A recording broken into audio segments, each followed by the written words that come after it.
Music. Not born again. Easy. Man-made. These divisions, they are man-made. We have eyes. We have eyes, but we cannot see. We got to find a new way to be. This is a worldwide black family. No matter where you're from, Africa is still your home. Cuban or Dominican or Panamanian. No matter where you're from, Africa is still your home. Jamaican or American, Haitian or Brazilian. One Africa.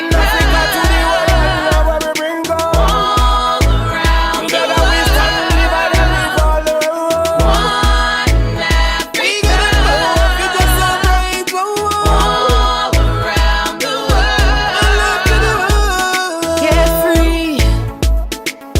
The time has come for us to get free. It's time we break the chains of slavery.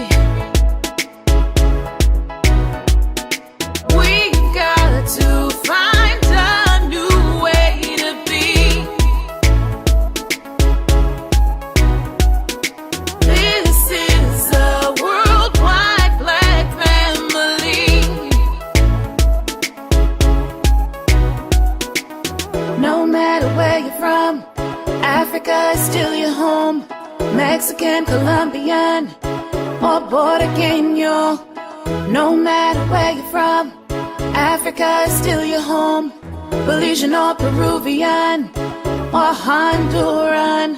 One Africa. One Africa to the world, where we bring go. All around the Together we stand, live and live all the world. One We Africa. gotta love, we just celebrate the world. All around the Love to the world. world. They don't wanna see us unite. All they want us to do is keep on fussing and fighting. They don't wanna see us live together. All they want us to do is keep on killing one another all around the world. One Africa. All around the world. One Africa. All around the world. One Africa. All around the world. One Africa. We got to find a new way to be.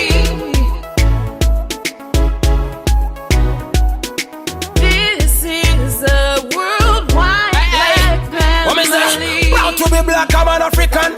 From higher heights, I'm me militant. West Africa, me from an Vatican. We were born with the light, we under the sun. Repatriation is a must, you have to liberate yourself. We tired of the war and fight. Cause there is nothing you can do, know yourself, you know your history. Work hard for uplift to new life. Freedom we need.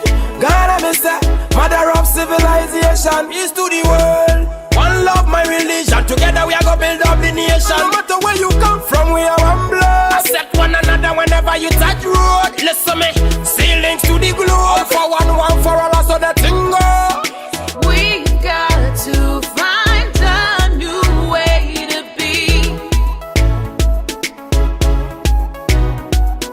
This is a worldwide black family.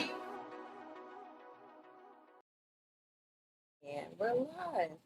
Greetings, everybody. Greetings. Thank you so much for joining us for Weekly Pan-African News. It's actually like bi-weekly Pan-African News, but we're here. My name is Onya Sandu. This is my comrade, Ashi. We are both members of the New Mexico chapter of the All African People's Revolutionary Party. This is our program, Weekly Pan-African News. The AAPRP is a revolutionary Pan-African socialist mass political party founded in Africa, based in Africa. Our strongest and largest chapters are in Africa, and our political objective is Pan-Africanism, which we define as one unified socialist Africa. All African people's revolutionary parties all over this world are fighting to build one unified socialist Africa, because we understand that when Africa is free, African people everywhere will be free, period. We are fighting to free our mother. So this show we started about 2 years ago now. 2 years ago. It's kind of wild. At the beginning of the pandemic here in the United States, we very quickly realized that African people were going to be drastically impacted by COVID-19, not least which because the United States and the capitalist system doesn't really ever do anything to ensure the health and safety of our people. So we were like, we cannot safely gather our people during a pandemic. So how do we continue to build with them? How do we continue to learn with each other? And this show is one of several ways we came up with to do that work ongoing. And now we have a nice little crowd of people that join us for every episode. We deeply appreciate y'all. Good morning, KD. Good morning, Marion. Greetings, Vol. Greetings, James. So good to see you all. Oh, the song. I see people talking about the song. It was a good song. The song that was playing before we started is One Africa by Candace Antique. One Africa by Candace Antique. And if you search for either of those things, One Africa or Candace Antique on Spotify or YouTube, you can get the video and the song. So please do that, because she's great. Great conscious artist, has played at many an African Liberation Day. We love her. But if you are a frequent watcher of the show, then you know that we always start off with a couple of things. The intro, which I just did, hello. And also, we always like to call in a revolutionary ancestor. We call in an ancestor at the beginning of each program. And the reason why we do that is because we understand as African revolutionaries fighting for the liberation of our land and of our people, that the fight that we are in began the very first moment the very first colonizers set foot on the shores of Africa over 500 years ago. We understand that we are part of a continuum of struggle, a legacy of struggle that began long before we were born, that people sacrificed and fought and struggled and strategized in order for it to make it possible for us to be here fighting today. And so we have to honor those folks. We have to uplift those folks.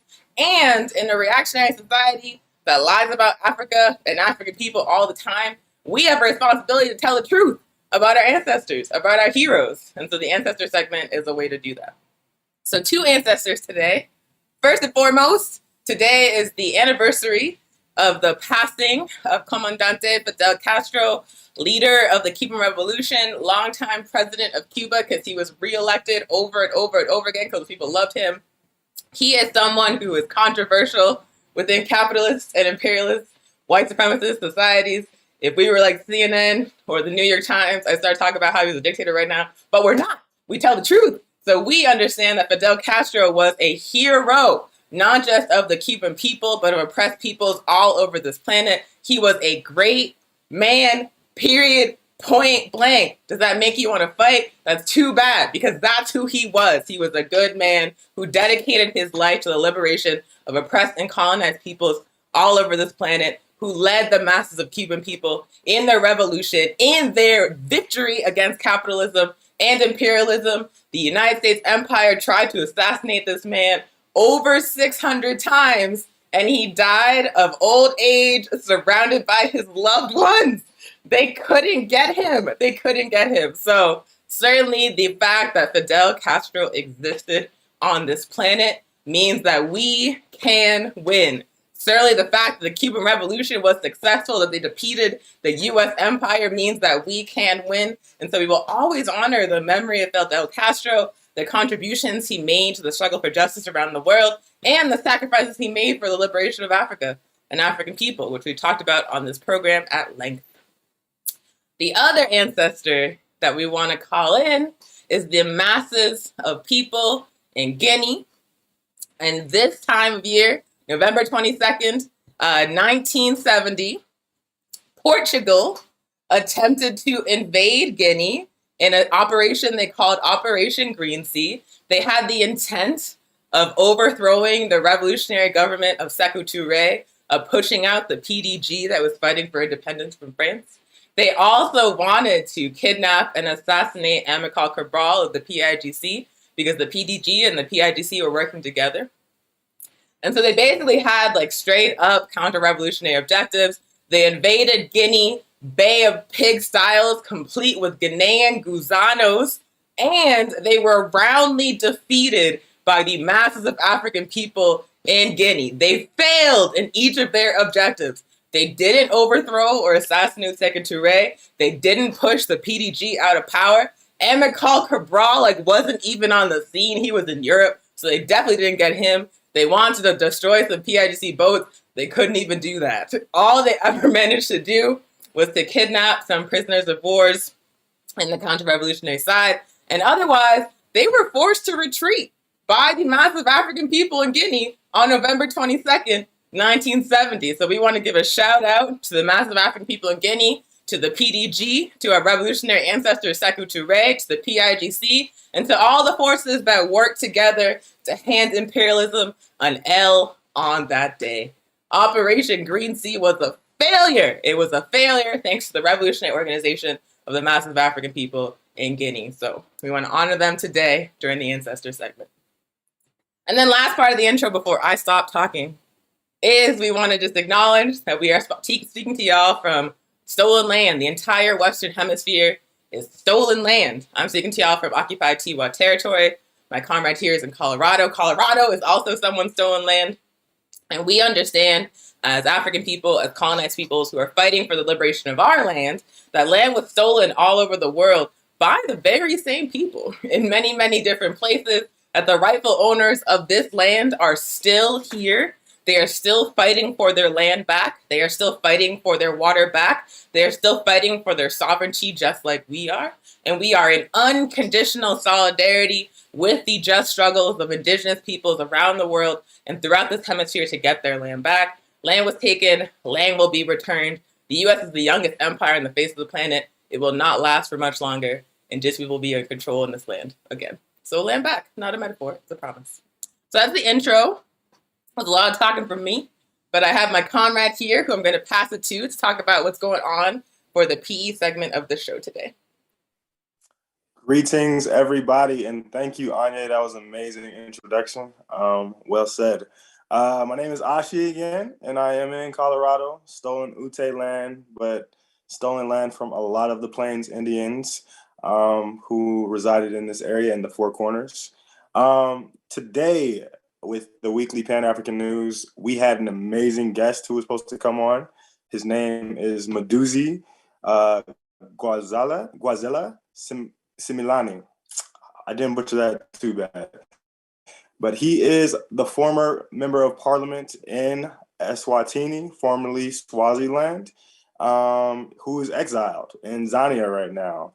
And he is exiled because he defected from the government of King Mswati III's regime, a very repressive regime right now in Eswatini, which we were going to have a great question and answer with him today. Unfortunately, he's not here.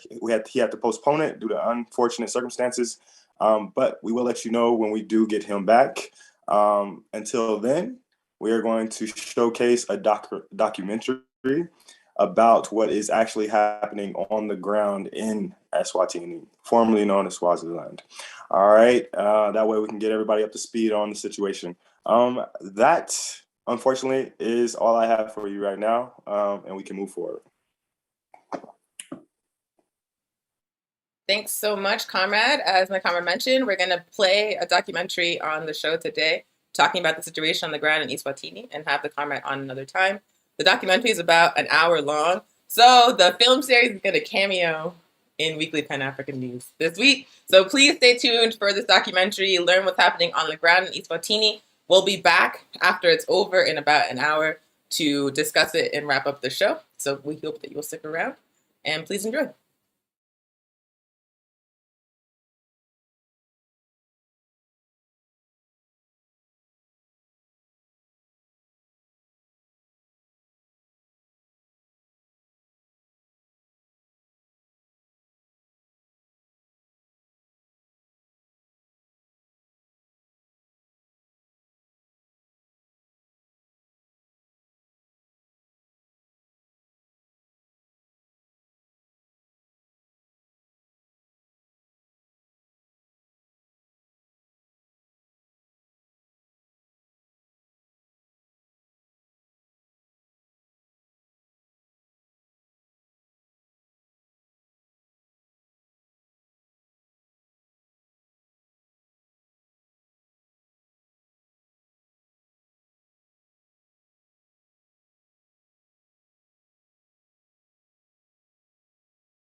Buildings burned, civilians hospitalized, dozens dead, a monarchy potentially on its last breath.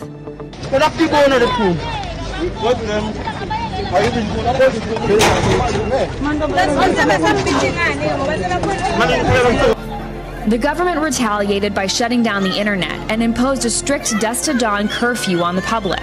Recently, New Frame News said 2 of their reporters were detained and assaulted by security forces. 9 people have been killed and over 100 others hospitalized following days of The acting Prime Minister of the Kingdom of Eswatini, that's Thembi Masuku, has denied reports of loss of life in that country.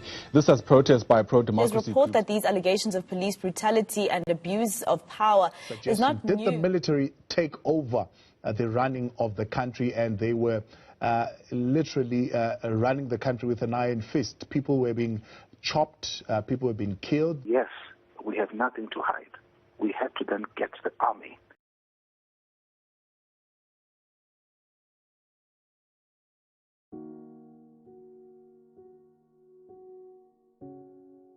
Lucingo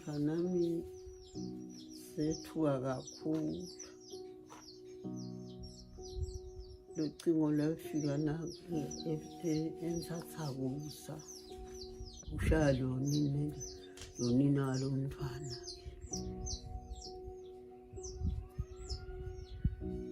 ayimbela ngefa sizabuka kakhulu ngakhala ungathi wathi baba ngidubule kuleni uthole bevayenda lokwabola kakusho angikwadi yena ukuthi hey bahamba la idaladini bekangahambi la idala yena wasuka ekhaya nje wathana angathi nombekalazane kanti sokupita ngokona ngidubula ke ngivayitinzama ukuthi lonke hoyi sakufa ke nathi ngala ngesiphofaneni kanti nala kithi kutawufika nje kujabe nakhona bafa labafa kwababuhlungu kakhulu mntwana. Ekuseni ngamhla ka-29 maka wangithuma etown. I had to buy my portion. Bona lamanye abangani bami khona lapho ngadecide ukuthi hayi no angingene ngihlale lapha eGV. So manje masiphuma ngawuphuma nje la GV sakhanza inqumbi ebami. Lapho ke sekushisa emathayi lapho lamgwaqweni. Sekunemsimbo ke. Nathi sisaphumile siyabukela lapha. At the meantime lapho kusendeka lo bantu basabanga blonglong. Shows manje kwafika amaphoyisa. Wavakala nje iqhumane. Wonke umuntu uyabaleka usabona ukuthi ubhekaphi. Lapho mina ngicount ngagijima nje 10 seconds ngabe ngiwaphasa. Ngingade lokhu kwendakalana. Ngeva ngalomunye umuntu nje sangitshela ukuthi ayisibakudubulile. Nakhona ngimati nalomunye because nguye lo wangithatha. Wangithwala wafika ngifaka emotweni wangimekisa esibhedlela. Sisingilabanye la bavilelwa kulesehlakalo sashonelwa ngilomntana. Mina ke ngingugogo wakhe lo mntana. Kwasethusa kakhulu ukulimala kwaphumlani. Umntana lo mncane kakhulu kulomnyaka la kuwo besisebhekele okuningi kuye. Kepha ngesendo lesendiwa nguhulumende ngemasotsha akhe. Umfana wafela etandleni tawo. Sevabuhlungu kakhulu ukushiya kwaphumlane. Abene eminyaka lengu-23 makahamba emhlabeni. Lokubuhlungu ushiyane bantwana bancane labantwana. Uthi namhla sidabondla ngani side nalesi singabasita ngoba nathi asinalutho. Ude nalomndeni wakubo ngoba nebantwana bakubo kuma kwakhe bafe baphela sewuselena bhuti wakhe nje lo ungasebenzi lutho olungakanani. Manje kwazisa kakhulu ubuhlungu lo. Emva kokube asashile emhlabeni noma sesithi sicela usito kuhulumende ngoba singumndeni lesinganalutho azange uhulumende asite ngalutho. Saze sacela nje tinini into enkosi letinye letasihawukela tabange ma-Good Samaritan ngithi tasisita tasingcwabela lowo mtimba lobe sowuhlete amavili amabili emoshaya ngokuthi side kokumfihla. Ngivuka ekuseni ngihambe ngemsebentini ngisebenza emafemini. Dibane nebamvu bayabaleka. Qhubeka sithi masiqhubeka sibona amaphoyisa ayaqhamuka yadubula. Sijike sibaleke cause vele bengeke nami ukuthi ngiyayibona inhlavu bayadubula bamvu. Ngingabaleke. Ngibaleke. Angithi ngiyajika ngive kukhala sibhamu. Ngingacabanga ukuthi hayi lengakuva nje ngiva umbala wami like so yafinyela. Ngabona ngibleeda ngicube ngibaleke mangibaleka basivulele kulesinye isitolo ngelinye security ngene. Ngasingena lapho ngivele ngime angisade ukuthi kumele ngente njani. Engakwenda ke ngekuthi ngidayile ukuthandaza ke ngathandaza. Landla leyo kuchamuke lomnye ibhodi. Angibone ukuthi ngibleeda kakhulu. Afike angibhandisha. Asima ngibhandisha lapho kozini.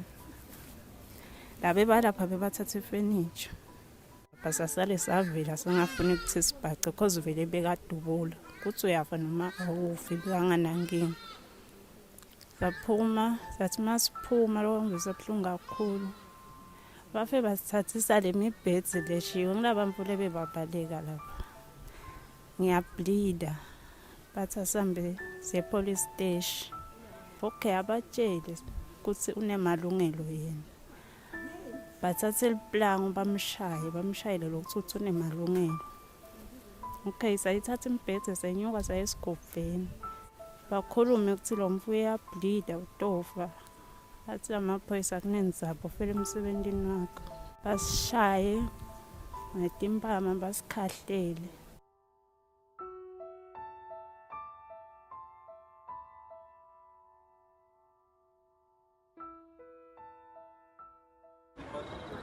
Anger and frustration in Eswatini.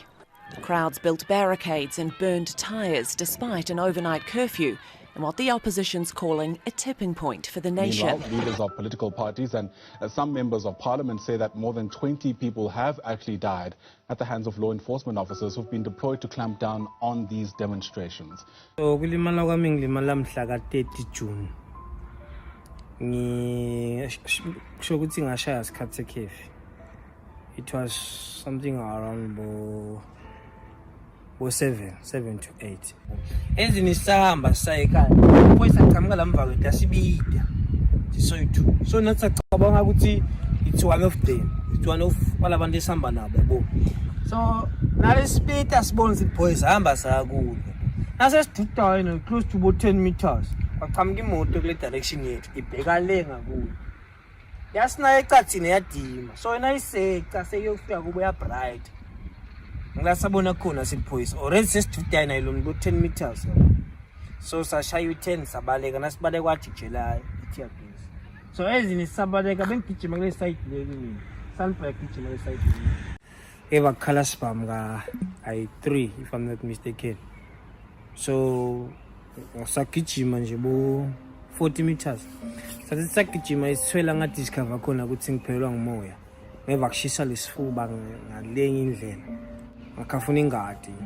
Phinde yashana ngemakhala. Ngeva ngiphelwa amandla ngabithi yaSonboys ahlala phansi ngasingicela ngibukela ngemuva. Wangibuka ngikhanza ukuthi vele I got 2 holes la ngemuva. Lenye beyila hlombe lenye la ngephasi. La kuphela hlombe khona. So ngazama ukuqina ngashala one of my friend Regan wangithatha ngimikisa esithobelweni esibhedlela sahulumeni. So lokwendeke esithobeni bafike bakhipha enye inhlafu lelenye bathi ngeke bakhona kuyikhipha. Bangifaka CT scan no bangitshela ukuthi kude bangakungena kona. Isenza le risk. Yes, June 29 June. Amaphoyisa bekeme lapha eGulp and then mina ngisasengidodihambela ngitengcele ngoba abantu bayagijimela bashaywa ngamathia gas asenami ngiphume ngala ngiye ngalanga akunawo khona ke ngingabaleki and then ngathi ngisakhuluma nalomnye ubhuti wami lapho ukuthi asitihambele thina ngathi lo sithathe kwento enjani asambe nje nalemvu yaba singenelani nayo lo akuzange kuphela ningaminisela kangakanani ngeva nje sengimandi nangithi ngiva kushisa la nyaweni same time and then nangithi ngithi ngizama kufuna ukuthatha step ngiwe nangithi ngingadibuka ngikhanze ngihliphike lonke lenyawo khona emajala amabili la khona kungisusa lapha eceleni komgwaqo amaphoyisa bekachubeka adubulala labanye abantu ngahlala lapho I'm not sure about the time but it was going to be 3:04 around lapho nje because bese afternoon and then ngahlala ke lapho ngaze ngatfola lisito ukuthi kufike indvuna wafika ke boma 25 around lapho wangithatha ke ngaye esibhedlela ithweni lapho ngisifula khona lisito lekucala isito lami lekucala bangifaka nje bangibopha ngabo semende labanengi ngihamba ngahlala 2 days esibhedlela ewadini elangeni lesi4 bahamba bayongijuba. We come out of that as Newsroom Africa reporter Mduduzi Simelane is telling us that he has to cut broadcast with us because of the police in Eswatini not allowing him to continue the discussion. It's because, I mean, deaths and people being killed is a very serious matter. 8 dead who were shot and killed allegedly by the army in and around Manzini yesterday, and 28 wounded and currently being treated in hospital, and some of them are in a very critical condition. There is a response from the government saying that there is a mysterious group of mercenaries wanting to kill Maswazi. Is there a mysterious group operating in Eswatini that has killed 54 people there? The police were running for cover, and some of them had to be taken in because the peaceful protests at that stage had been taken over. A new agenda has taken over. 3 cars. Opposition groups say soldiers have killed dozens of protesters, and the government has denied. Emgwaqweni ngala bomathapha eScotland cela wachama itruck yema soldier ihamba idubula emoyeni sachubeka sahamba sibanengi so kwasesichamuka imoto emaphoyisa make fika lapho kule scene lebesikuyo ehla avele ahlohla inhlavu adubula kude lakhuluma akakhulumisa ngamumvu nje avele nje ahlohla inhlavu sathi siyabaleka ke ngase ngiyadubuleka ngadubuleka emlendeni ngadubuleka nalanga emuva emgogodleni. Anger and frustration in Eswatini.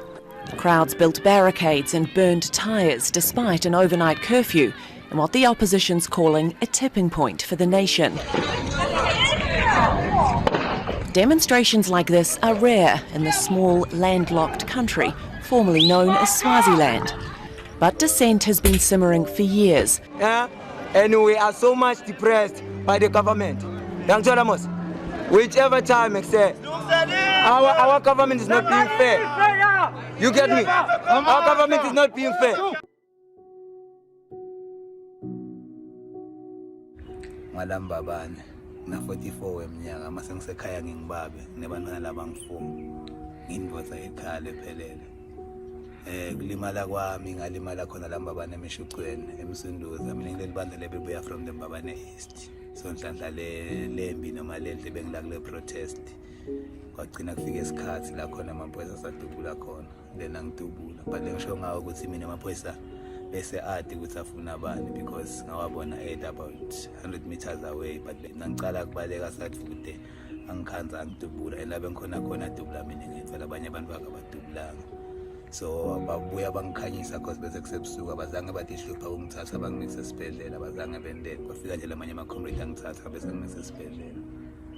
Yeah, inhlanhla yami lembi la bangidubula khona bangidabula enzaweni le because bangidubula la tfolweni. So esibhedlela bangitshela and they were close range, very close nabangidubula and lenhlapha labayisebenzisa dokotela uthi ya blaster. So kwalimala yonke lemsipha. So dokotela bangitshela ukuthi kumele bangijube. Hlaka 1 bebangijuba 1 July bangijuba nhlanhla yami lembi bengophe kakhulu so kwaba bethe isikhathi sekuphinda futhi bangithunga because nangabe kuvuvukile abangithunga biza ngahlala 3 days wakhanti futhi badobuya bangithunga so nyalo bangithungile sengiphumile esibhedlela ngisekhaya but impilo iyachubeka lokwehlukile nje ukuthi sengibonile ukuthi la kangwane kude lenye indlela yokukhulumisana. Ngangiphathisa impethe emoto kaManzini. Ngisuka endlini ngihamba ngestation. Ngilandzele idindwe bengiphathise ekhumbeni. So mangifika estation ngikhanza ke labantu lababheyoza laba besiteleka bashisa emathayili amgwaqweni. So sengiyema ke sengiyabukela. Ngisabukela bachamuka ikhombe kanti vele ikhombe lebengiphathise kweleti bese ngishayile ethi sayidvutana. Akuchamuka lekhombe ngisuke la kulabantu ngihambe ngiyakhombeni. Seyimile nje at a distance nayo imile phela ukuthi kuyabaswa lapha kunemlilo sekuthi la itawu enza khona. Nansi ngiconza ekhombeni nabathi bavula lezivalo ngibona Southern Star kusile khombe ngiphathisile. Anabavula ngibona kugcwele ngathi ngabe kuma-oso ngabe kuma-soja but bonke babekhasethi bhamu lakhathi. So ngathi ngiyajika ngoba kuphela kwenzaba. Angidubula kathola namhlanje. Emva kwalokho bavala izivalo bahamba. Ngithi kunamajala achamuka nje la ngithu lakambingo nelakamagagona. So ngibo abantu abangithatha lapho bangifaka emotini bangiphuthumisa kamawu ngesibhedlela. So ngathi nangifika kamawu ngesibhedlela ngikazakala ukuthi sengiba ne-challenge ukuthi ngifuna ngilapheke. Ngibangilaphe nginganamali. But what is happening on the ground here, there are no marches. In fact, there's only arson, looting, and abuse of the people, coercing Eswatini to join them in destroying buildings and strategic businesses that sustain the economy of the people. Are you saying that the people who have died have not been killed by the security forces of Eswatini? They've been killed by other people outside? Are you at least acknowledging that there are people who have been killed? I am saying to you that foreign mercenaries have invaded the kingdom, hired by these people with this agenda. They are carrying out the most heinous of attacks, and they've set up roadblocks along the way dressed in police uniform and army uniform. So ke seva buhlungu nangabe kuphuma ukuthi uhulumende athi bantu labadukule bantu akusiwe emasotsha abantu lebe bambethe tembatho labanikwe bantu labaqonze ukuthi bafuna kwenda lokudlanga kwawo. Kodwa inhlavu yaphuma ngathi ke ukuthi noma labantu lababoleka labantu letinto baphindze babanika naleti inhlavu naleti imoto talamasotsha ngoba bebahamba ngemoto emasotsha ukuthi kuze khona ngathi emasotsha ladukula lokana. We are seeing an increase of police brutality, which not only happened to Tabane Kamonye. We have seen cases where people are demonstrating. There was a live recording which was circulating on social media of a group of police officers beating an unarmed man who was part of a protest of transport operators and insulting him, which really triggered the people of Eswatini. And nothing was done to those police officers. Like bangikhanza ngihlalele epark eMbabane bengihlethi nebangani bami si enjoy nje mina maybe because be about bo 2 mina so manje ke ezisihledi lapha kwafika ke bantu like bebachamuka le renkini mhlawumbe but nabafika ke lena like levo 2 boys and a lady but nabafika ke like le lady be suffocatiswa ngile tear gas lebeka sola idubula lamaphoyisa lapha emgwaqweni inewe dethi ngathi ngizama kusita because bafikela nje mbikwethu ngizama kusita kuyifunele manje something like that side that mangenda njalo kwafika ke lamaphoyisa ngale khwanjam yawo afike manje bucalibana nami aphuma ke abayithu linye iphoyisa la bridge inewe dethi ngabona ukuthi nyalo selifuna kudubula.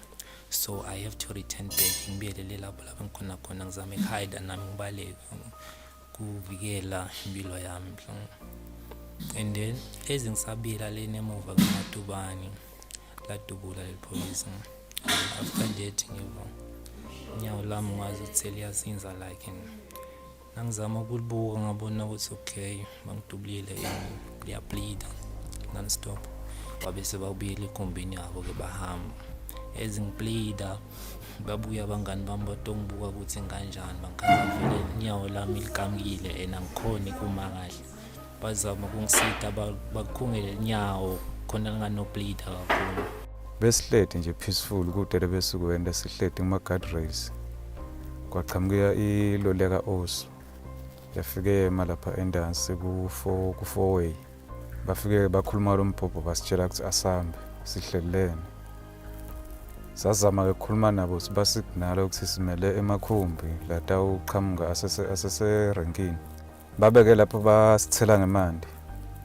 Khona lokho mandi lokblue lebathina kwakuthela kwemtimbeni kuyalunga. Kwathi kusenjalo baye basithela ngama tear gas. Nasehla sibhala ndasi ngamatubane baye bacala kusidubula ke. Hlanhla leyo ke mina nje ngagejwa ngithuwe tinhlavu ngoba lenye ngayivijuba ngala endlebeni ehlombe. Ngayivala enye ijuba ngala left yabishaya insimbi embi kwami. Cansi bese ngi3 sangena kulinye igarage lelinetimoto kukenkhwata imoto. Ngathi ke nangiyongena khona ngamatubane ngomaphoyisa beyasigijimisa noma wadala ngamuva. Ngashelela ke ngagcumkela kulomnye umgodi lobo khona la khathi kanti kunemathayela ngasikwa ke lithayela la ngqoseni la.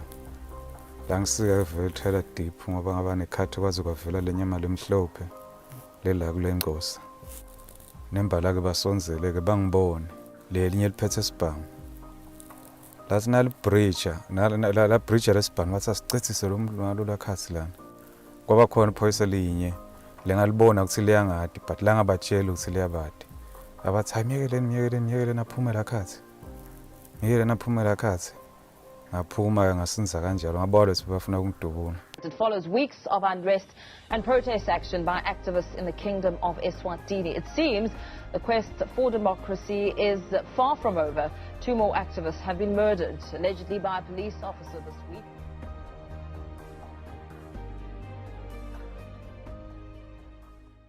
The Eswatini Solidarity Fund is a volunteer-based organization lecalwe ngeMaswati lakhona eveni lamanye langephandle kwelive. Ayicala-ke during the peak of the political unrest ngenhloso yokuzama ukuprovide lusito to ama-survivors of the massacre nemindeni lokhanza kokuthi ashiywe tihlobo kulezivunguvungu lesikhona eveni. Sayisibaphathele kudla nemadlana. Le mali ke lesibaphathele yona iyayihlose kusita ngokuthi bakhone kuphesha tindloko labangabanato. Lokungafaka ekhathi bo physiotherapy kubhadalela bo physiotherapy imali lengaba imali yegibela nabayisibhedlela kuyoshintsha amabhandishi. Siphinde sizame ke ukuthi sibasite ngema professional counseling sessions lokubasita ngokuthi bazame ukukhopa nalesimo lesibakuso ngoba imvo lebe khona ukuthi ukhanza ukuthi lamanye amaswadi sajujumilende lokungaba lukhuni kukwemukela. So lama counseling sessions ke ayahlose lokubasita lapho. Siphindze sisebenzisane naletinye inhlangano. Kunenhlangano nje lesisebenzisana nayo i-Eswatini United Diaspora. Lesisita ukuthi lawo maswati lokhanza ukuthi asahamba netinhlavu emtimbeni and ukhanza ukuthi nala kangwane tibhedlela abakhona lokubakhipha letinhlavu. Le inhlangano ke isita ngokuthi sikhone kubamikisa evenda kamakhelwane ukuthi bakhona kuyonke ama operations akukhipha letinhlavu. La 15 August lenye umnyaka wa 2021 embubane nenzaweni yakaZombotha bona lobe kuplaniwe ukuthi kufuna kube nana kule ngathi ama protest lange release yama pro democracy MPs lafaka ekhathi mthandena nabacede. Sasingendi nje lutho le violent ngoba savele sabasa lo mlilo wethu hayi kude wota one by one webantu bangeteka sababanengi bafakwa nemathayi lapha umlilo ke wathi kuba mkhudlana kwangasine emlilo omkhulu kwani. Imoto lebefuna kwenza tatenga lo mlilo wa one sided tatitengela nje singenankinga. Fika ke imoto le yafika ehlisa naba baka defense force bathi nabehla basibamba ngathi ngiyazama ukubaleka kanti kulate bastraightenisha nangale bump tabo kanti kulate phela basibamba ke basiletha la kuona lo mlilo Angadi mina noma ngingangithagethiwe ngoba bavele wathiwa mina ngi-ring leader yonke le nto le. Abangitshela-ke vele emehlweni ukuthi wena sitakufaka namlilweni. Ngicale ngacabanga ukuthi ayijoke leyo. Ngicabanga ukuthi bayadlala only to find ukuthi hayi baqinisile. Lona-ke lo wangidregela lapha, leli sotsha langidregela lapha emlilweni, ngathi ngithi ngiyaphendula nalingibamba nje forcefully. Ngathi ngiyafuna ukulibuka lapha esweni lavele langetfuka. Langithembisa kungilimata kakhulu if ngichubeka ngimbuka. Wangisa-ke lapha emlilweni, bangigila ngaya ngadayivela khona la mlilweni umathayi lancincawo. Kwabe ukulimala kwami lo akhona la mtimbeni wami ngalimala ngasho. Not only did they do that, abagcinana ngalapho banginemaskazi nje la mtimbeni enfuku. Basishaya-ke bahle bathatha nale substance yalamathayi le debris ngesingisi bayindontisele la ukuthi vele la kimi ngizofila lama effects ekusha. As a result ngagcina libhuko lami ngilikhumulile ngoba kwase kufuna kunamathela nako nje ngamangala lokunje ukuthi ngangigcokile but still nginamaskazi la very visible lakhombisa ukuthi no ngangishala. After that kwase kuthiwa sicisho lo mlilo leti inhlungu engangikulo leti intense kanje kwathiwa sicisho lo mlilo. Mina already sengishile and umuntu loshile na umsonzeta moya emlilweni vele ukuthi le pain ayibe severe.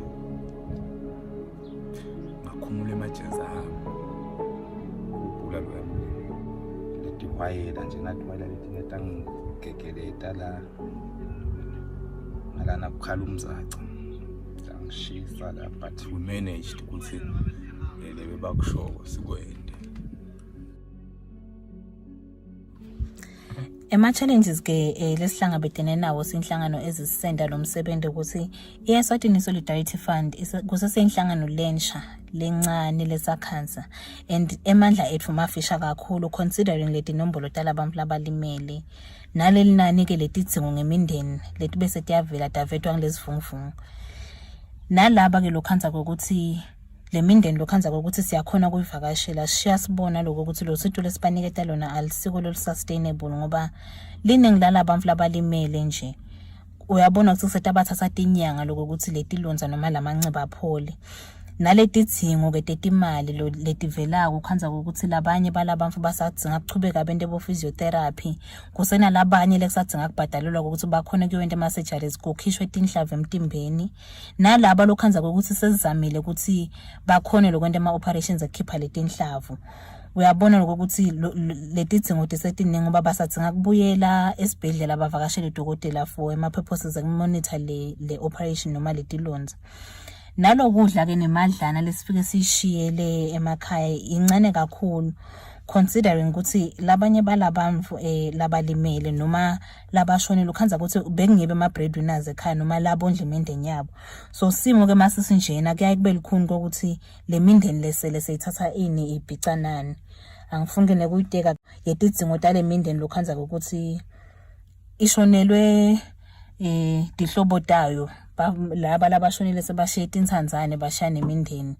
Lokunye ke seyinhlangano ukuthi le mindeni lesivakashelako siyayisivakashele cishe kanye noma sifisile lokuphinze sibuyele sikuze sitokhona kuqinisekisa ukuthi laba lesibasita kusibaniketa lo lisito labalidzingayo ngalokuphelele lamandla ethu asengakazivumeli kwanyalo naloko ukuthi ke liningi lethu la kulenhlangano sibamfu labasha labasafunza nasemakolleji site longanani so lisito uncumbi vele siyayisilithole through ema donations labuya kuwo ke emaswati.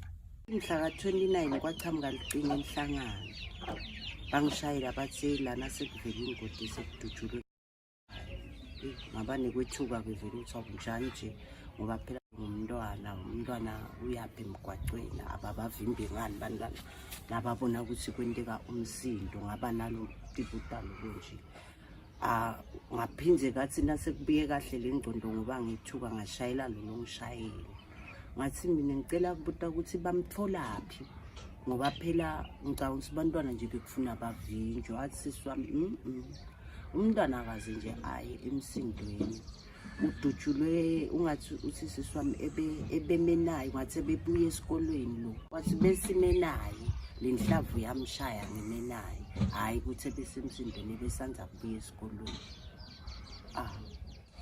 ngafika-ke kahlathi bebangasingenisi-ke mina nje bala ngabe ngisingiyoshintsha lo ma kwakhe ukuthi akaphume ngibone lo mntwana bathi angekulungi and-ke bathi nabaphuma kwakhuluma lo wasegoga ngifuni uma ngiphuma la sibhedlela inhlangano ngifuna kutohlala nawe angisafuni la nhlangano kwaba-ke nekuthi utawufika atovakasha utawujika kwathina sekumele umntwana ajike wakhala umntwana waphose wafa-ke isingeke-ke sifelwe ngumntwana-ke nathi ngoba sisancenga la manxiba cha uyakhombisa bungcono uyaye-ke angihluphele khathi kumakhada-ke ngicabanga lokuthi kuphela i-operation nakumakhada-ke uba nako lama-complaints kubuhlungu la ngathi kuhlabala akaphelelo nangilamandla nje kuthanda nje bekaphelelwe ngemandla ukente nje lokuphelelwa amandla nje lengikunothise ngayo and-ke lo mntwana lo nengcondo yangilimalela ngidibana nenkinga nje vele ngidibana nenkinga ingcondo yalo mntwana ayikho position ngoba uke eme bo 2 hours ngithi akendindo asobheke phansi ngithi mbona ethuka lokuthi uthuka ngathi vele akasekho nje nala and lokho kunginika bumadima ngoba kulamalanga ngilwa kona ayikho kahle ngaze lidinga nale counseling lo mntwana but nami ngiyamzamazama banike kuzanywa ngigogo phela angitheleli grade 3 ngina-10 years old bengifunda bekunesiteleke sona naduleka badutshulwa ngamaphoyisa lihambele emgaqweni bekuwola ibhulokho lapha enhlangano asekungonyana heyi kungaba nje ngilokuthi inkosi yami emaswati uma ngabe phela kunjalo kuyaliwa asekucatshangwe ukuthi kunebantwana kungathi kudibene nje labalwako kodwa ngoba umntwana noba ngathiwa umvaleli utawukhanza ukuthi akumenyetelwa nakusuka siteleka uyaye wati wena umdzala umntwana nakuthiwa kunesiteleka akade ukuthi basho ini manje mnenjile engakulayetela awu maye nkosi yami asebamane phela lapha endakhona bahle wahlahle nalamehlo lamaceleni ngoba lesinye isikhathi awukhanje ukuthi bayafata leti nhlavu kona kulamva kwalo muntu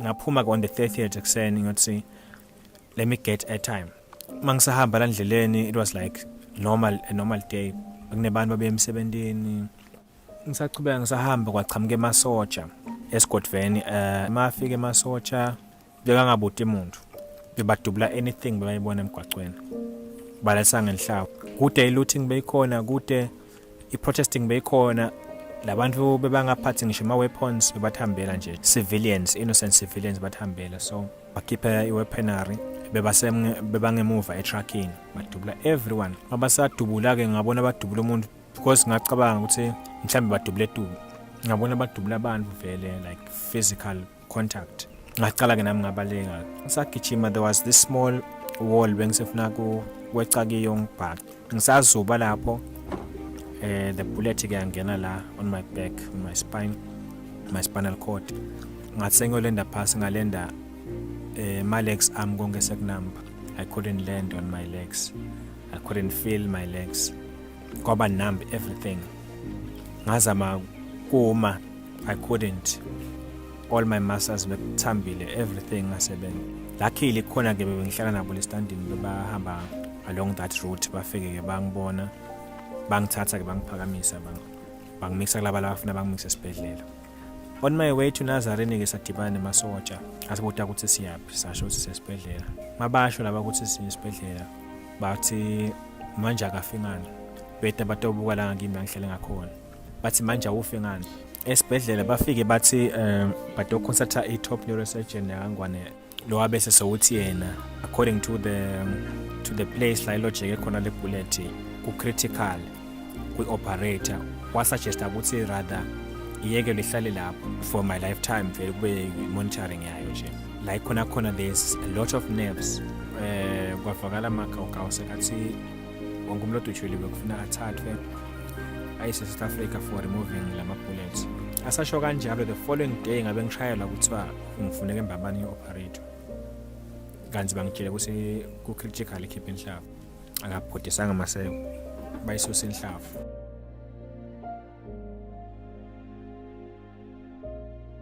but tinhlavu ke abatikhipha ngasolo tikhona emtimbeni toyi4 laba kusho esibhedlela cause mina ngathi bangiphapha theater ngibhandishile emlendeni ngatshaka ukuthi hayi bangikhiphile lele lamlendeni but ngathi mase ngibuke ekseni ngitshela dokotela ukuthi ngeke akhone kongikhipha leti inhlavu tincane lihlwayi ngivisa buhlungu kakhulu ngithi ngisho sengiyembabane bala kungisita bathi bafuna incwadi yaseNazarini but eNazarini bala nencwadi bangitshela ukuthi embabane ngabe bangisidile phela mina angisiwa seNazarini ukuthi kumele ukuthi imvumo bayithathe kibo bengubukile hayi noma ngabe okay mangibona amaphoyisa bengiyaye ngibe like mangibalekele emaphoyiseni ngisafe but ke angisawethembi amaphoyisa anganga kuba noma kungentekani noma ngaswela kwekhamba ngacoleka kumisa lenye imoto emaphoyisa angethembi kakhulu ngiva buhlungu kakhulu akusafani ngoba sengiyakhona nokuhlalela la izibe ngingakhona njalo kwenda nokuhamba naye ngihamba nge-wheelchair angihambeki because ngingumuntu okusebenzayo so lokhu sengijela nje sekude mbili imeli ensi ngikhuluma nje nginemndeni wakithi lengubukile bese kuba ngumndeni wami nawo lengubukile so lokhu ngijena nje eyikatshula letiwe impela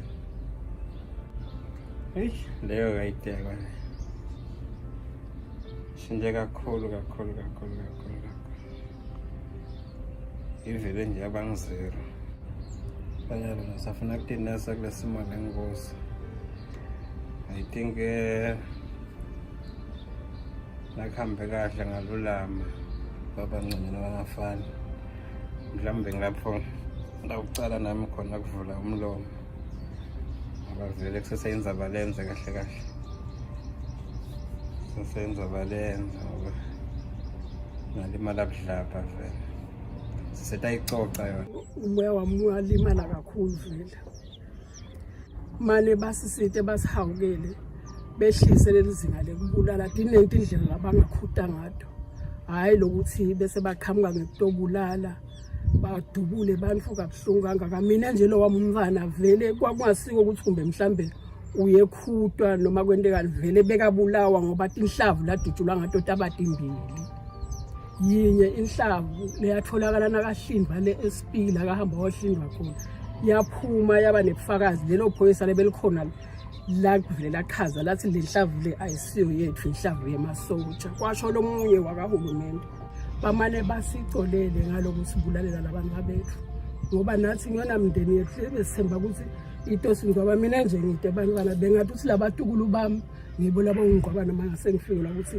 sengiyafa keja hulumende wachubeka wayenda lento yakhe la kayentayo wangibulale lo mntwana ngasala ngisokutala ngoba siyabukela solo kuyachubeka emva kokube lwendlulile loludlame lwalokutoyitoya kodwa solo abantu bayadutshulwa ngamapholisa bayashaya abantu bagcwele emakhaya bachithelwa kudla kwabo siyabukela la kubomabona kuthi tendeka tonke lento leto manje siyacakela ukuthi selivelile lesesilala benyona sakhona kulala mina nje angikhonela ngoba ngiseceleni kwemigwaqo kuthi ebusuku noma bangangena ngikhone kubaleka ngiphelele nje lonke.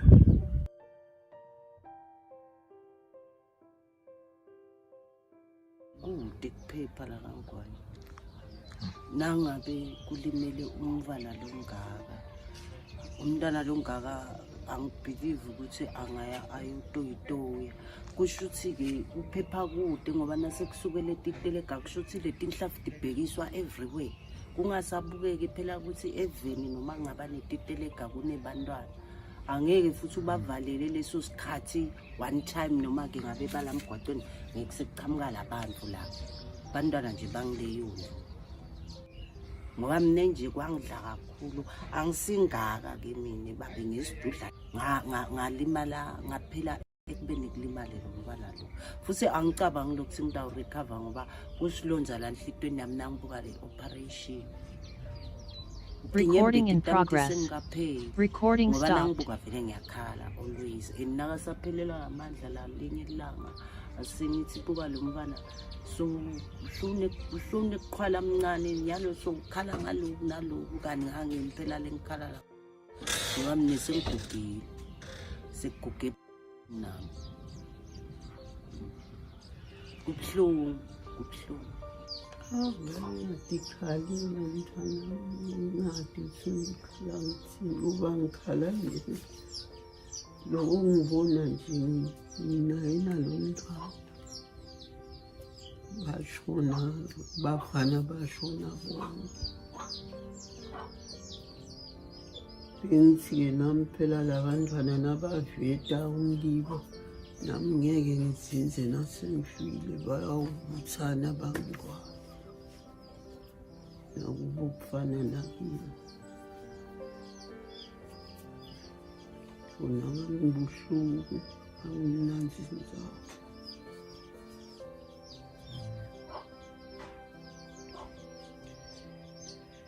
Njengoba nami ngingubaba ngikhule vele ngilibele ngingadi lutho kangako. Lilodonga lolo kwendekako kude ngikwade ukuthi ngingathinda kuphunywa kuthweni uphunywa kuthweni. Kwami nje kusala lokumangala kusakeni kwabantu. Nanathi nje sihle yena ndibuke ukuthi lo sinalo umntwana sobabili. Nabo ngangaqhamuka lolu hoyihoyi lapho singalwazi ulwazi singenta njani. Wafile angikwazi. Basho letinye tindzawo hayi so.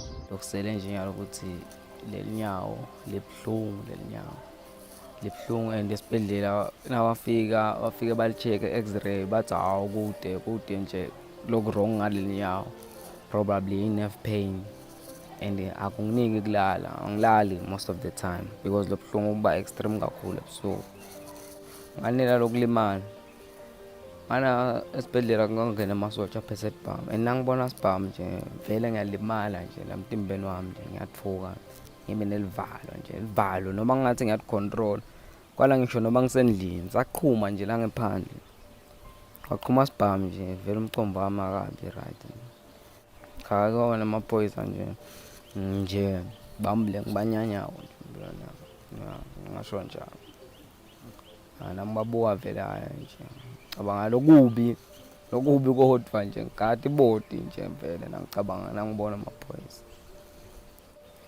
Ngifisa kusho nje lokhu ngisho kunabo labasimelele embili kule struggle lengingakusho kibo ukuthi hayi ngicela sale bazama leti indlela tabo peaceful bani hawa tisweet sasivele sesonakale ngala kule team yethu futhi lesilwele inkululeko lesifisa ukukhululeka sekuvele kulimala ebambu labanye bafile but ngale kule team lengale akugolimali muntu lokho nje akuyakho isense but siyaqhubeka it's peaceful wathi usathi uyaphuma uyadutshula uyabulawa mina nje ngithi ababuka ngalenyeliso because sitawupha siphele nabo batawuva futhi solo bakhuluma kude lokutawushintsha. Fisa ukuthi kutholakale lo hulumende webantu sitawukhona nathi nje sibamvu labantu silumvu sitawukhona kuba nemaphoyisa lokuthiwa amaphoyisa eMaswati because nyalo siyite amaphoyisa siyite amasotsha ngonke is directed to the royal because kude kwethu ngisho amagama akhona ayasho nje ukuthi royal Eswatini police kude lapho khona ukuthi Eswatini police. Ngifisa lo hulumende webantu because lapho sitawukhona kathina timbole tebamvu.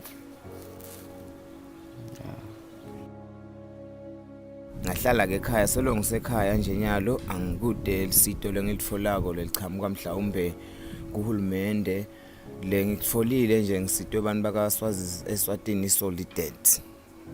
Yes, angathi noma libita kahle ngoba vele ngiyacala naloku libona leligama lelo. Basita ke bona ngosami ngudla nje lenginatha ngayo amaphilisi ngiko labangipha kona. Ngiyafisa ukuthi ngiye justice any justice ngiyesaba ke emaphoyiseni because ngathi kucala kuvula licala ukuthi emaphoyiseni and lengikusabako ngisaba singibo labangidubula. Bengifisa kakhulu ukuthi justice isithathele amadinyathelo ngoba asathi ukuthi kwendiwa kanjani futhi nawucala mina nje ngiyacala kuthi nyama ngihambe ngema-crutches and timvo letinengi bengitendela enyalo angikhoni ngistressed kakhulu and ngilahlekelwa nathihlobo tami letinengi tiyangisaba atikhoni kuhlala nami tithi tiyangisaba kanti ngiyadzinga and then lesimo lesi singende ukuthi live la kangwane ngingalithembi ngangawuthi inhlitiyo yami iyalinyanya nangabe ngaba nguNkulunkulu bengenda noma ngayini tshengisa ukuthi this thing leyendekile empilweni yami ngiyawufaka umlilo kulele ngikusolako kulelo phoyisa lelo lelangidubula and I wish ukuthi ngiladi imani litiqolisele la kimi because ngiyati ukuthi bona mhlambe basemsebenzini ngiyati emsebenzini nangabe nje udatsolahlekelewe yinfo kanti bothunywe ngumphathi wakho nangabe lo mphathi bekaganga ngawe ude wena licala lona licala ngilomphathi lokufumile because unabongeke wena lo udubula mina wale nakuthunywe ngumphathi wakho nginebamfana bami mina next year nje one of my firstborn kufune ahambe ayofunda form 1 kuna 2 lomnye mncane nje nalo ngikhuluma nje usekhaya nyalo una only 2 months yabo ngimshiyile nyalo ngibashiyele bekuna 50 rand labangiphe wona ngazi indawo sala nibona nami ngisahamba ngisasamwe ngisama solo ngifuna lisito lekuthi cishe kubonakala lokho ukuthi asikho right and bezivele sitihluphekela nyalo sebasingete some more iclubanye bamfaba bethu nabo mnakethu bafile ihlobo tabo yakhala imihla nemalanga labanye abantwana bafe bekubhadalwe itikolo imali ihambile konke kusele baleni and kude longenayo ke just 7 lethiwa nginelithula mangiye theater ke theater bahluleka ke ukuthi batawukhipha njani letinhlavu bavele bangijikisa bathi ngeke baze batikhiphe letinhlavu so nginato nje tilamtimbeni ngihamba netinhlavu tilamtimbeni no kona vele sesiyesabeka nalokuthi nje utathuthi uyahamba ngewusadi ukuthi uhlangana nemuntu lo kanjani yakho so kunako lokuba nelivadlwana ukuthi hey nginathi ngese ngiyahamba ngiphinde ngihlangane nabo labantu phinde bangende lokunye khona besathi kusileli vele lile kuthula yabo but mase kukanje kusho ukuthi akusesilo live angathi ukuthi ngathini nala maphoyisa nawo angathi lokho ukuthi acabanga kanjani ngoba nabo bamfu baphuma emakhaya le makhaya bashiye bona bamfu akusibo bonke labalapha emisebenzini noba ngabe lemsebenzi yabo iba ine pressure but nje kube naloko ukuthi umuntu umcabanga lokho ukuthi kodwa nami ngingumfu ngibuya ekhaya yabo cause nakuye kusasa ngeke athi ukuthi isihlobo sakhe singamendekalela lokusendakalele ngafika eSouth Africa udokotela ngi-advise ukuthi angithathe medication the medication litawunciphisa lobuhlungu and the medication is gonna help me to take back lenhlavu eliklibbit nyana ukuze itoba kuposition le ngeke kube inkinga kakhulu kuyikhipha semsebenzini sengema but call ngibhizana khona lokuncane bengisita ngiyena lengapane le Eswatini Solidarity Fund bangisita nangekudla so 2 months full nje angaze ngithenga ukudla solo ngisitwa ngiyo emaphoyisa akangwele ngudiscoverile a heartless ngalenye indlela and ke lapho ngeke siluthana nangabe lesimo sisengazi sakuvelela wena. Don't say emaphoyisa kasukelana. Labantu bangakukhanza endlini makwenzela mangayini. And sekulukhuni nokana nami noma ngihamba nje. Angisekho safe. Noma ngathi wasengishonele la ngakuphi senginconta ukuthi ngcono ngicela ifihla inhloko ebantwini kunokuthi ngingaqhubeka ngihambe ngalowo mnyama because you may never know bangaphindze badibane nawo bakwenzela mangayini. Wona lamaphoyisa lesithi asibukele umthetho ufuna sireport kuwo. Ngola sigibisa tika. So akusekho safe nje kuyo report emaphoyiseni noma ngaba kwentele no nanyalo sesekhona lama effects alokulimala. Lesandla sami nje sengafunctioni kahle kusenema pains lengawa understanding ukuthi akuphi noma kulamathanjeni noma kuphi la safuna ngibuyele ngiwende ama check-ups lesibhedlela. Nana ibackbone yami ngathi ukuthi kwende njani but nje kune pain lenga understand. I'm still not yet able to utilize lesandla ngendlela lengifisa ngayo. Kude nje umsebenzi lengawenda nyalo lo physical using this hand. Labale bathi ngilimele bathi angibhula umlilo ngokucishe.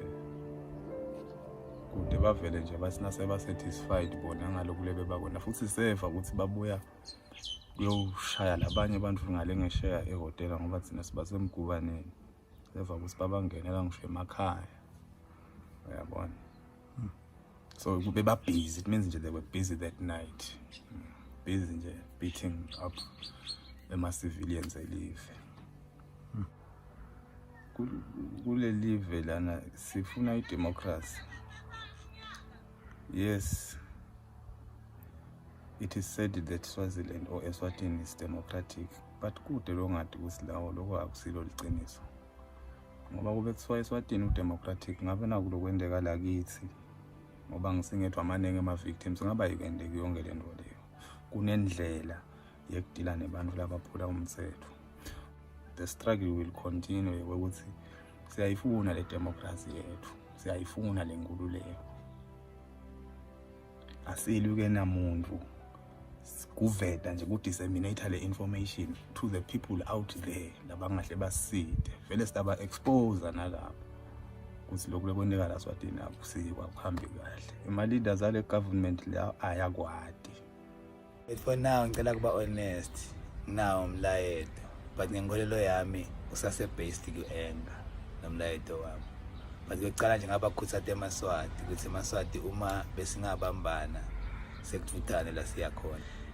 Tisebenzi nje ngikugcotele tonke tisebenzi tembuso, amaphoyisa, emasotsha, bonke labo mina ngibavela abhlungu because ba clear nabo lokulaba kwendako akusinhlitiyo yabo but ngilesimo labakizo. Kepha mina bengingacela amaphoyisa nemasotsha la khonako nema politicians la honest to themselves. I'll draw a line ukuthi wona kulesimo lesikiso angakuphi. Ngoba nje basho ukuthi iprocess khona tafika khona kumele kube clear ukuthi bani ungakuphi.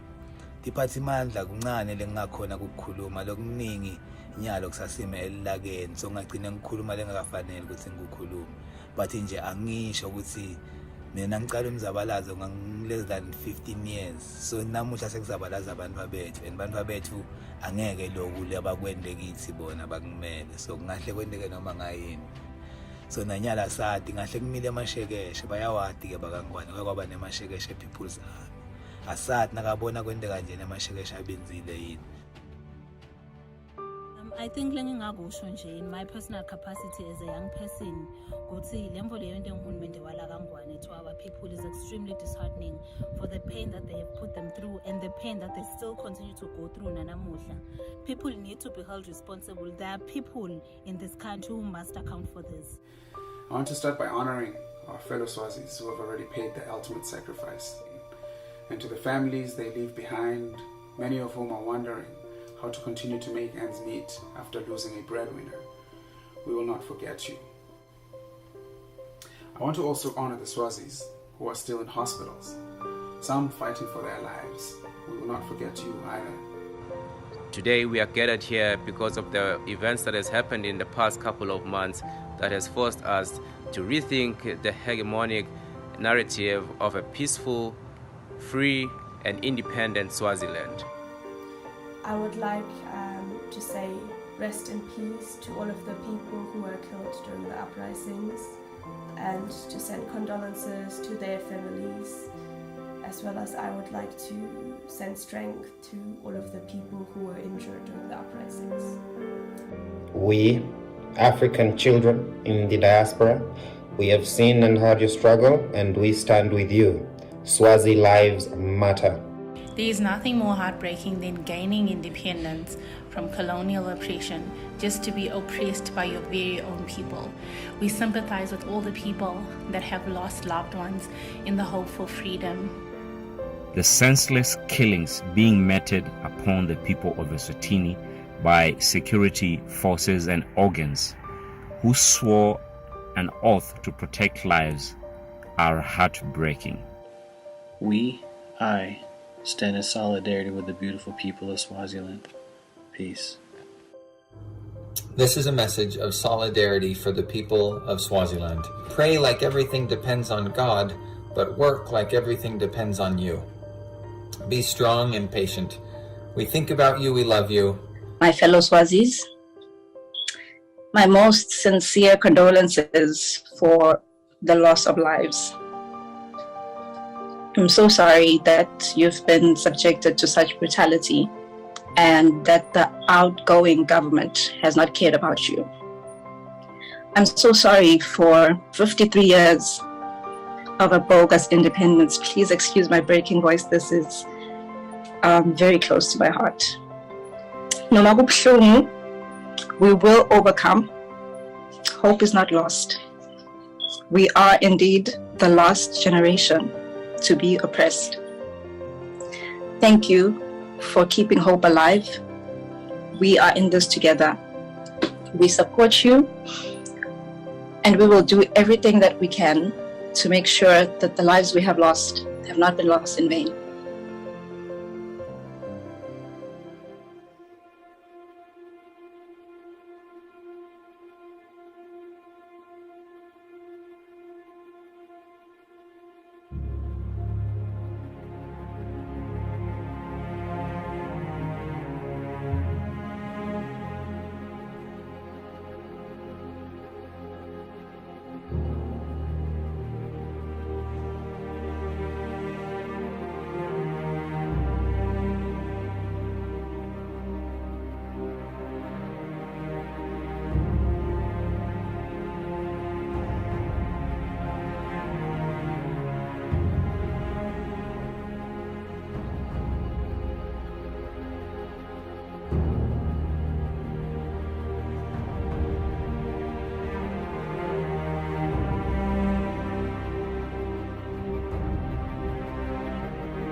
What's up?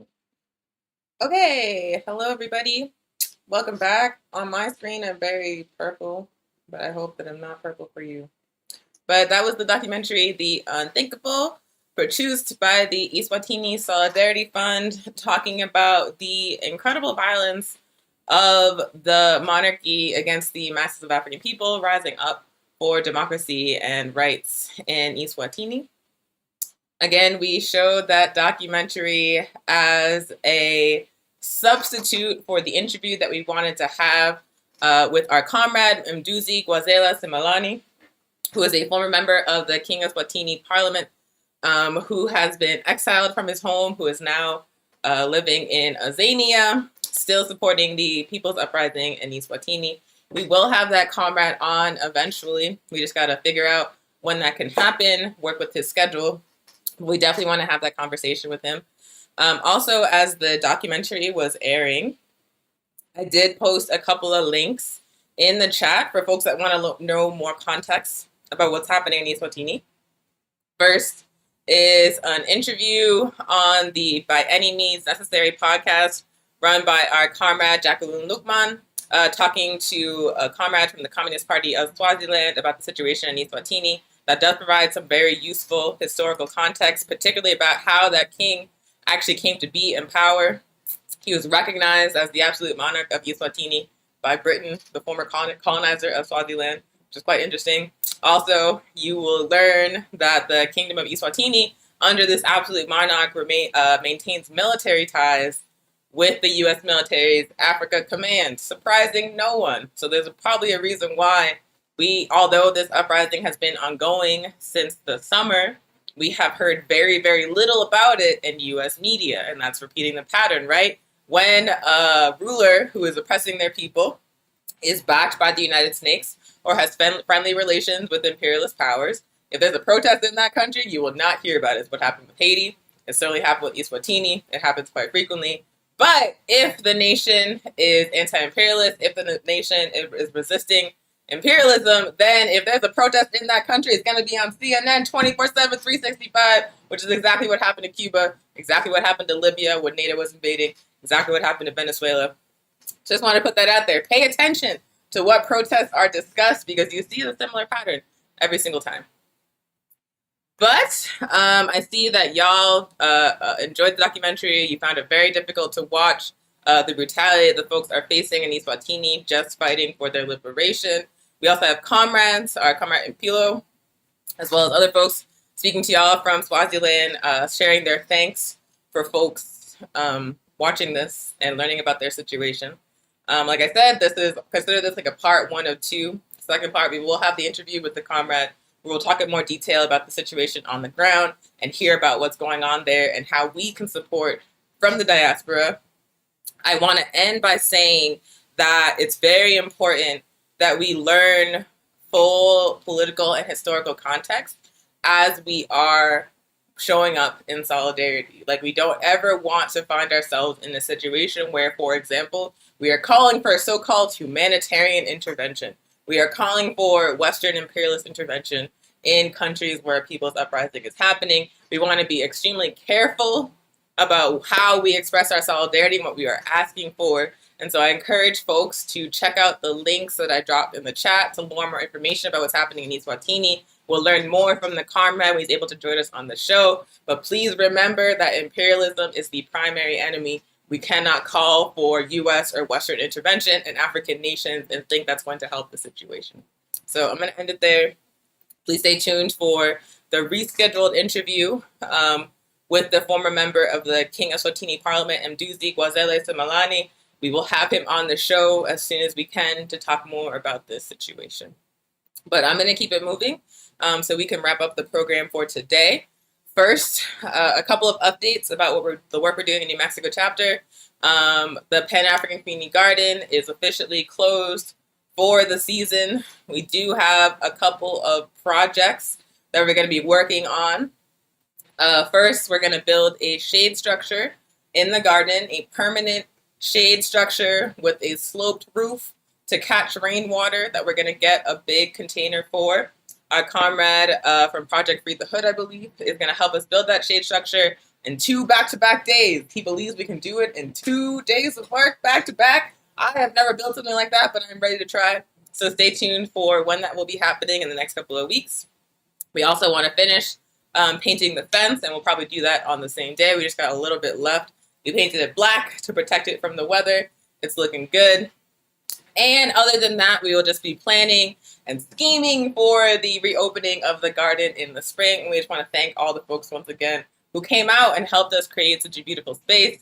We want it to be a permanent fixture in Tiwa territory. We want it to be an open Pan-African community space, and we are well on our way.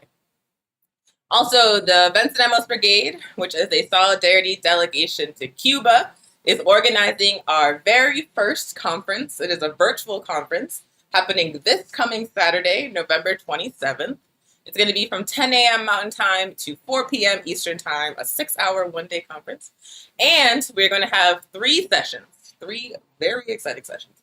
First session is a panel discussion of organizers from indigenous nations in the Western Hemisphere, from Zimbabwe, and speaking on Cuba, talking about the necessity of taking the land back as part of a process of building socialism and building decolonization. We're going to be talking about land back as part of a struggle, a revolutionary struggle. It's going to be great. We're going to do some myth busting about land reform in Cuba. We're going to do some myth busting about land reform in Zimbabwe. We're going to talk about why the United States empire is not the exception to land back. Land's going to be taken back here too. It's going to be a good time. That's the first session.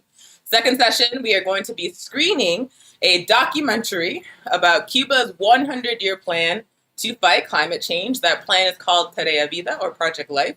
The documentary is called Cuba's Life Task, Combating Climate Change. It was produced by one Helen Yaffe, author of We Are Cuba. We'll be screening that documentary and then having a Q&A with Helen Yaffe. It's going to be a good time. And then last session of the conference this coming Saturday is a workshop on how you can organize a car caravan in your very own city. Because on the last Sunday of every single month all over the world, Cuba Solidarity car caravans are organized, calling for the end of the genocidal U.S. blockade against Cuba. We want the movement to grow even more, which requires showing people how to do it. We don't just assume that you're just going to know off the top of your head how to organize a car caravan. How would you know how to do that? So please come to the workshop. Once again, it's free, just like the whole conference, and learn step by step how you can organize a car caravan for Cuba or for whatever you want. You should do at least one Cuba car caravan if you learn from us. But you can organize a car caravan for wherever you want once you leave that workshop. So again, that is happening this coming Saturday, November 27th, 10 a.m. to 4 p.m. Mountain Time. You must register to attend. And let me actually put that link in the chat so that you can join us. bit.ly. I can't type and talk. So I'm just saying what I'm typing. Okay, so the registration link is in the chat. Please join us this coming Saturday. It's going to be an awesome time. And then lastly, next Pan-African film series is Saturday, December 9th. Saturday, December 11th. Second Saturday in December, because we do it on the second Saturday of each month. We are going to show a really incredible talk by Professor Horace Campbell on how AFRICOM works. In 90 minutes, this extremely friendly elder African man explains to you in great detail why AFRICOM, or the U.S. Military Command, is in Africa, what the heck those people are doing, how African people are resisting, and what role the African diaspora in the United States can play in fighting the U.S. military's presence in Africa. It's a good time. We're going to screen it, discuss it, Saturday, December 11th at 2 p.m. Mountain Time. So that's what's going on with New Mexico chapter, conference, film series, shade structure. You noticed earlier we had a new comrade on the show, Ashi. We got dudes in the chapter now. We're growing. It's good times. So let's move on to the closing of our program, because I have Ethiopian food in my kitchen and I'm very hungry. So I just want to wrap this up. So, reminder, even though Joe Biden and Kamala Harris and all of these raggedy people in power in the United States are trying to sell y'all on the idea of a so-called pandemic of the unvaccinated, we are here to remind you it's a pandemic of everybody. It's not a pandemic of the unvaccinated. It's a pandemic of all of us because the United States has failed every single step of the way through two separate presidential administrations to address this pandemic, to get the spread of COVID-19 under control, to provide people with the healthcare and the safety net they need to get through this. The U.S. has failed across political parties, across branches of government, across presidential administrations to actually deal with this situation.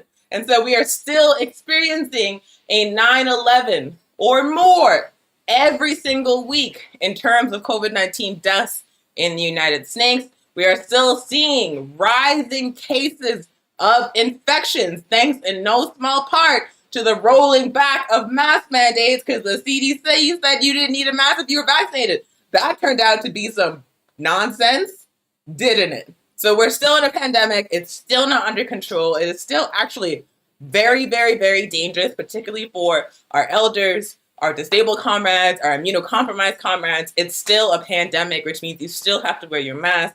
You still have to social distance. You still have to be extremely careful about exposure and making sure that you quarantine if you've been exposed to COVID-19 so you don't spread to anybody else. But primarily, we have to understand that the pandemic response we need to survive as African people, as poor and working class people, simply is not going to arrive on its own.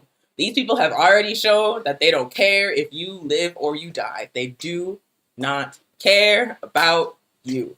And COVID-19, as we've discussed many, many, many times on the show, was an inevitable consequence of capitalist destruction of the environment, which means it is going to be far from the last pandemic that we have to live through. We already know what they're going to do. We already know how many people are going to suffer. And that means that we, as African people, as the masses of poor and oppressed and working class people, must organize to build movements that have the real power we need to demand the pandemic response needed for us to survive. If we don't want to be left to die as pandemics and climate change and income inequality ravage the planet, then we have to be organized and powerful enough to demand what we need to survive, period. These people have to be scared of what's going to happen if they do not do right by us.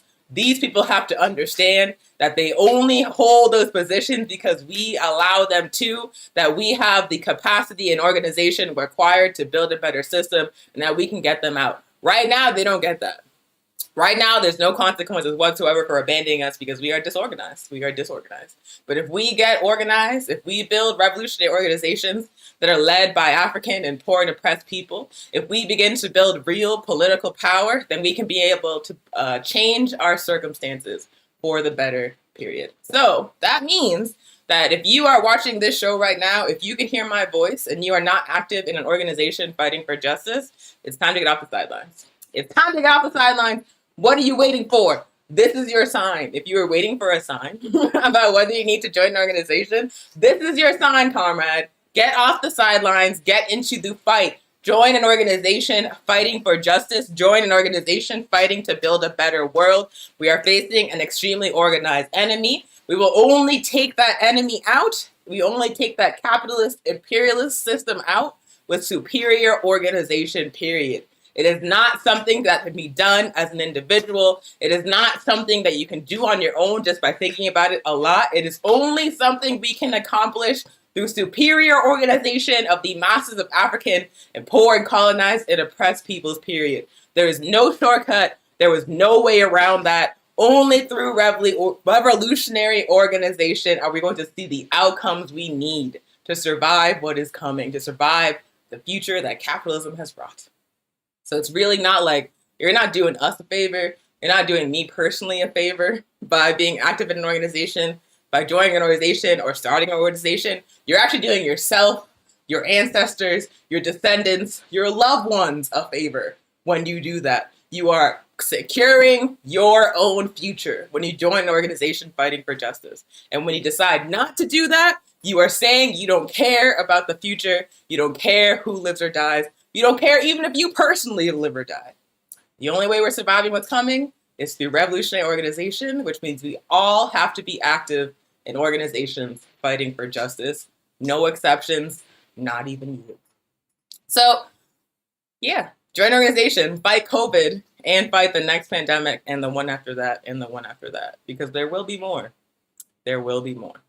Also, this show now happens on the second and fourth Saturday of each month, which means next week, no show. Following week, on December 9th, there will be a show. We're returning Thursday, December 9th at 1 p.m. Mountain Time for a program about environmental destruction and capitalism. The capitalist economic system has destroyed the planet we are living on. It is destroying it as we speak. It has on a trajectory to continue that until this planet is unlivable. So we're going to talk about why that's happening. What is it about capitalism that is destroying the planet? How has capitalism created catastrophic climate change? And what can we do instead? Instead of like this death cult, instead of this like suicide pact with the 1%, with the ruling class, what can we do instead? Let's talk about it Thursday, December 9th, 1 p.m. Mountain Time. Also, it's Thursday, which means there's new writing on the Hood Communist blog. Check it out at hoodcommunist.org for all new articles for you to read, struggle over, share. Please do, hoodcommunist.org. So that concludes our program. My name's Onya Sanwu. I'm an organizer with the All African People's Revolutionary Party. This has been Weekly Pan-African News. We will see you on Thursday, December 9th for our next episode. Please stay tuned for some flyers for upcoming events. This is for Palestine, Ramallah, West Bank, Gaza. This is for the child that is searching for the answer. Wish I could take your tears and replace them with laughter.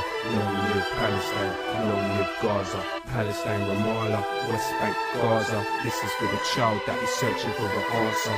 Wish I could take your tears and replace them with laughter. Long live Palestine. While we listen to tunes made by ignorant fools, Israel blocked the UN from delivering food. They bring in the troops and you won't even glimpse at the news. They make money off the products that we're quick to consume. And it's not simply a question of differing views. Forget emotions, this is facts, what I spit is the truth. Makes no difference if you're a Christian or if you're a Jew. They're just people living in different conditions to you. They still die when you bomb their schools, mosques and hospitals. It's not because of rockets, please God, can you stop this all? I'm not related to the strangers on the TV, but I relate, cause those strangers could have been me. Words could never ever explain the raw tragedy. It's not a war, they're just murdering more rapidly, and we're automatically supporting pure savagery. Imagine how you feel if this was your family. Free my people, long live Palestine. We will never let you go. Sing it with me now. Free, free Palestine. Free, free Palestine. Free, free Palestine. Free, free Palestine. Free, free Palestine. Free, free Palestine. Free, free Palestine. Free, free Palestine. Palestine remains in my heart forever. We stand for peace, times of war. We shan't surrender. Remember, it didn't start in this dark December. Every coin is a bullet if you're Marks and Spencer. And when you're sipping Coca-Cola, that's another pistol in the holster of them soulless soldiers. You say you know about the Zionist lobby, but you put money in their pocket when you're buying their coffee. Talking about revolution sitting in Starbucks. The fact is, that's the type of thinking I can't trust, let alone even start to respect. Before you talk, learn the meaning of that scarf on your neck. Forget Nestle, Obama, from